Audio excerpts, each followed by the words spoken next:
Bonjour à tous et bienvenue dans votre journal des produits de bourse de l'Upsa du jeudi 28 mars. Du rouge sur la place parisienne, le CAC 40 lâche 0,99% à 3711 points.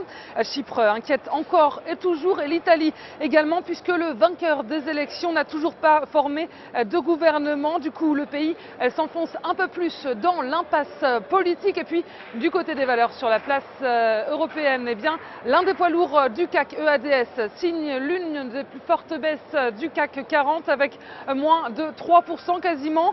L'opérateur France Télécom lâche près de 3% et les bancaires terminent en ordre dispersé sauf Crédit Agricole qui se distingue sur une hausse de 2,08%.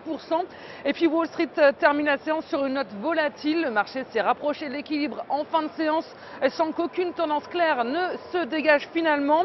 Chypre toujours au centre des inquiétudes, donc continue de peser sur la tendance. Les opérateurs à New York craignent que les mesures choc de sauvetage de l'île ne soient répliquées à d'autres pays européens en difficulté financière. Et l'autre sujet d'inquiétude des marchés américains, comme en Europe on l'a dit, eh bien c'est l'Italie où le malaise politique est de plus en plus palpable. Et la bonne nouvelle aux États-Unis, eh bien c'est que la reprise de l'économie américaine se fait sentir, même si les turbulences en zone euro eh bien n'ont pas fini d'inquiéter les marchés américains. Eh bien on voit que Wall Street a été porté hier par des chiffres économiques encourageants. Et même si l'indicateur du jour déçoit quelque peu les marchés, on voit que les promesses de vente de logements ressortent en léger recul sur le mois de février. Et comme souvent, eh bien, ce sont les banques qui font les frais du trouble en zone euro.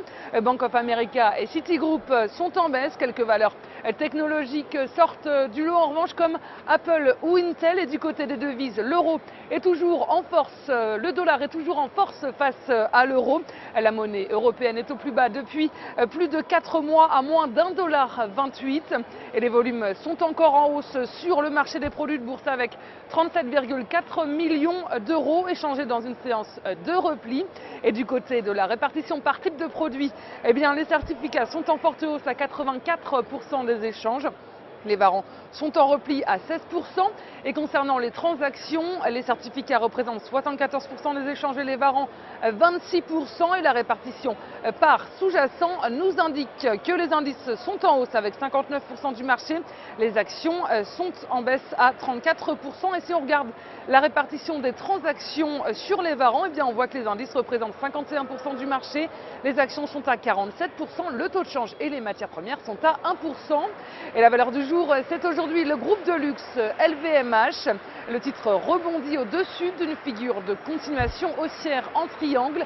Et par ailleurs, l'indicateur de tension RSI se retourne à la hausse. Il est proche de repasser en territoire positif. La formation d'une nouvelle jambe de hausse est ainsi privilégiée, étant que le support à 129 € n'est pas enfoncé. Et viser un retour vers les plus hauts de 2013 à 143 € avec en dépassement de cette résistance la cible à 150 €.